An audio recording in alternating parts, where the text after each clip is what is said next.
What do you do when something deeply painful happens and you still have to perform? When life doesn't pause, even though everything inside you wants it to? That question sits at the center of a very meaningful Olympic story about emotional control and performance. Joannie Rochette was a Canadian figure skater competing at the 2010 Winter Olympics in Vancouver. She was experienced and she was prepared and she was excited to be competitive and expected to be. 2 days before her short program, her mother suddenly died of a heart attack. Her mother was in Vancouver to watch her skate. The shock was immediate and the grief was real. And Joannie had to decide whether she was going to compete still. And she chose to. She chose to skate. And this is where a common misunderstanding appears. People often think mental toughness means shutting down emotion, being unaffected, being stoic. But emotional suppression does not lead to better performance. It usually leads to more tension, more distraction, and less control. There's an important difference between being an emotional athlete and being an athlete who performs with emotion. An emotional athlete is pulled around by what they feel. When fear rises, focus drops. When sadness appears, attention scatters. When pressure builds, performance tightens. An athlete who performs with emotion is aware of what they feel, but not controlled by it. Emotion is present, but it's kind of organized.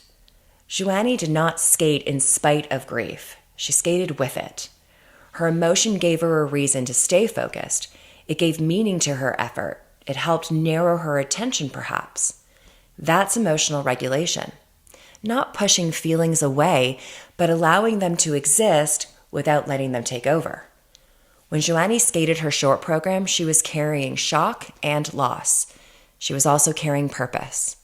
And these things can exist at the same time. Joannie stayed composed, she stayed present, and she executed her program. 2 days later, she skated again and earned an Olympic bronze medal. The result mattered, but the way she handled the situation is what makes this story valuable.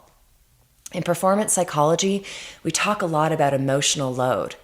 High emotion does not automatically reduce performance. Unregulated emotion does.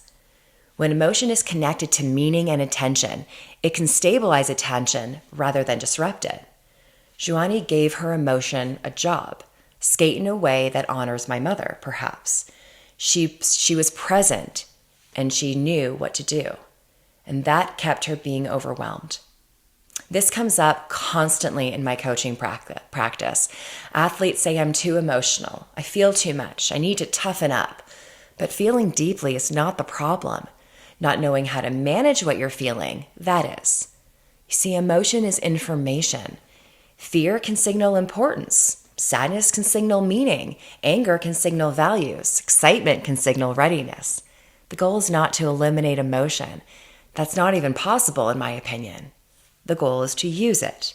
And here are 3 simple tools you can use when emotion shows up for you before performance. First, name what you feel with curiosity, not judgment. Instead of saying, I'm losing it, say, I feel nervous, I feel sad, or I feel tight. Naming emotion will reduce its intensity and bring your brain back, bring the thinking brain back online.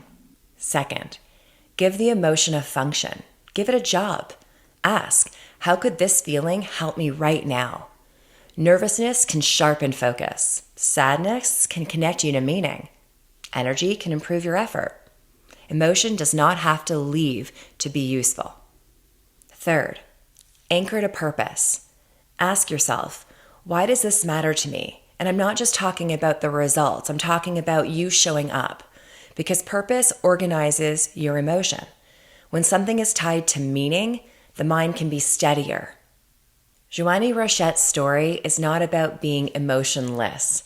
It's about staying present while feeling a lot. This is emotional control, and that is a core skill for performing under pressure. If you want more mental toughness moments that focus on real performance psychology rather than hype, subscribe and join me next week. Because high performance does not come from shutting down emotion. It comes from knowing how to work with it.